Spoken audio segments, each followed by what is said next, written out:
राजेश नाम का व्यक्ति एक कंपनी में काम करता था। वह सवेरे जल्दी उठता और देर रात तक ही घर आता। यही उसका नित्य क्रम था। उसको एक बेटा था। राजेश घर आने से पहले ही वो सो जाता था। सिर्फ संडे के दिन ही उनकी बात हो पाती थी। एक दिन राजेश थका हारा देर रात घर आया। उसने देखा कि उसका बेटा सोने की बजाय उसका इंतजार कर रहा है। घर घुसते ही बेटे ने पूछा, पापा, क्या मैं आपसे एक सवाल पूछ सकता हूँ? हाँ, पूछो, क्या पूछना है? पापा, आप 1 घंटे में कितना कमा लेते हैं? बताइए ना प्लीज। इससे तुम्हारा क्या लेना देना? तुम ऐसे बेकार के सवाल क्यों कर रहे हो? मैं बस यूं ही जानना चाहता हूँ।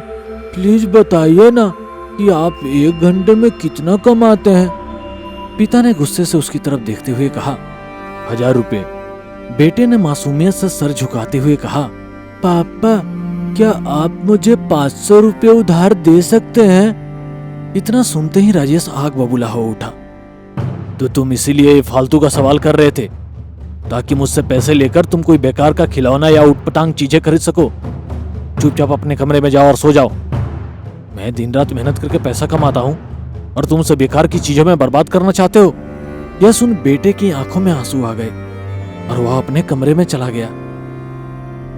राजेश अभी भी गुस्से में था और सोच रहा था कि आखिर उसके बेटे की ऐसी करने की हिम्मत कैसे हुई। पर एक आधा घंटा बीतने के बाद वह थोड़ा शांत हुआ और सोचने लगा कि हो सकता है कि उसके बेटे ने सच में किसी जरूरी काम के लिए पैसे मांगे हो, क्योंकि आज से पहले उसने कभी इस तरह से पैसे नहीं मांगे थे।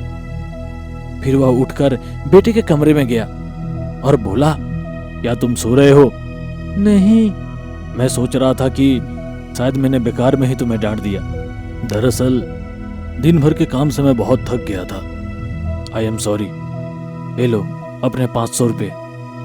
ऐसा कहते हुए उसने अपने बेटे के हाथ में 500 की नोट रख दी।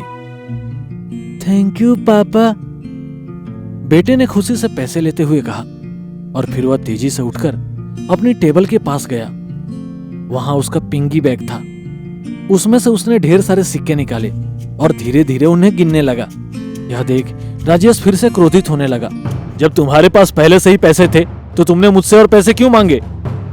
क्योंकि मेरे पास पैसे कम थे, पर अब पूरे हैं। पापा, अब मेरे पास 1000 रुपये हैं। क्या मैं आपका 1 घंटा खरीद सकता हूँ? प्लीज आप पैसे ले लीजिए और कल घर जल्दी आ जाइए। मैं आपके साथ बैठकर खाना खाना चाहता हूँ।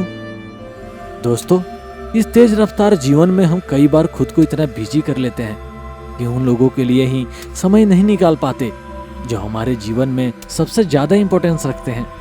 इसीलिए हमें ध्यान रखना होगा कि इस आपाधापी में हम अपने माँ बाप, जीवन साथी, बच्चों और अभिन्न मित्रों के लिए समय निकालें, वरना एक दिन हमें भी एहसास होगा कि हमने छोटी मोटी चीजें पाने के लिए कुछ बहुत बड़ा खो दिया। आपकी क्या राय है? कमेंट बॉक्स में जरूर लिखें। रामलाल एक गरीब आदमी था। वो काम की तलाश में गांव से शहर आया था। रामलाल और उसकी पत्नी हर रोज मेहनत मजदूरी करके अपने परिवार का पेट पालते थे। उनके बच्चे भी कुछ न कुछ काम करते थे और वे सड़क किनारे एक झुग्गी झोपड़ी में रहते थे। अगर वे दिन भर काम न करें तो शाम की रोटी मिलना उनके लिए मुश्किल हो जाता था। बहुत कठिनाई से उनके दिन गुजर रहे थे। एक दिन की बात है, अचानक पूरे देश में प्रधानमंत्री कोरोना वायरस के चलते लॉकडाउन घोषित कर देते हैं। कोई भी इंसान घर से बाहर नहीं निकल सकता और ना ही कोई दुकान खुली कर सकता। रामलाल जब काम की खोज में बाहर निकलता है तो उसे रास्ते पर कोई गाड़ियां दिखाई नहीं देती। दुकान भी बंद दिखते हैं। आदमी तो दिखना बहुत दूर की बात थी। अचानक एक पुलिस वाला उसे रोकता है और उसे डंडे से मारने लगता है। रामलाल घबराते हुए बोला, साहब, मुझे क्यों मार रहे हो साहब? मैंने क्या किया है? पुलिस वाला बोला, जबान लड़ाता है, तुझे पता नहीं है क्या? देश में लॉकडाउन घोषित किया है, सड़क पर घूमना मना है।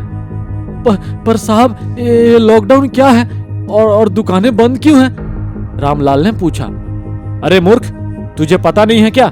देश में कोरोना की महामारी फैल रही है इसीलिए सब बंद है। अब भाग यहाँ से, दोबारा सड़क पर नहीं दिखना, नहीं तो अंदर कर दूंगा, भाग, पुलिस वाले ने कहा। फिर रामलाल सहमते हुए अपनी झोपड़ी में आता है। उसकी पत्नी उससे पूछती है, अरे आप इतनी जल्दी वापस कैसे आ गए? रामलाल इस पर बोलता है, अरे कोई कोरोना नाम की महामारी आई है, उसकी वजह से पूरा देश बंद है, पुलिस वाले भी मार रहे हैं। फिर उसकी पत्नी बोलती है, लेकिन हम काम नहीं करेंगे तो खाएंगे क्या? काम करने के लिए कोई दुकान तो खुली रहनी चाहिए ना, सब बंद है। भीख मांगकर खाने के लिए भी इंसान सड़क पर नहीं है। अगर ऐसा ही चलता रहा तो हमारा क्या होगा? हम तो महामारी फैलने से पहले ही भूख से मर जाएंगे। पत्नी बोली। रामलाल और उसकी पत्नी सोच में पड़ जाते हैं। थोड़ी देर बाद बच्चे भूख लगी बोल के चिल्लाते हैं, पर उनके पास खाने के लिए कुछ नहीं होता। रामलाल की पत्नी की आंखों में आंसू आ जाते हैं। रामलाल ये देख अपने आप पर तरस खा रहा था। उसके पास पैसे भी नहीं थे कि बच्चों को कुछ खाने के लिए ला सके। रामलाल फिर से सड़क पर चलने लगता है। चलते चलते वह राशन की दुकान के पास आता है। वहां गरीब लोगों को सरकार चावल दे रही थी। जब रामलाल ने भी दुकानदार से राशन मांगा तो दुकान वाला बोला, पहले तुम्हारा राशन कार्ड दिखाओ, तभी तुम्हें राशन मिलेगा, और मेरे इतने पास मत आओ, दूर हटो मुझसे। मेरे पास तो राशन कार्ड नहीं है, पर मेरे बच्चे भूख से मर रहे हैं, कृपया मुझे भी थोड़ा चावल दे दो ना।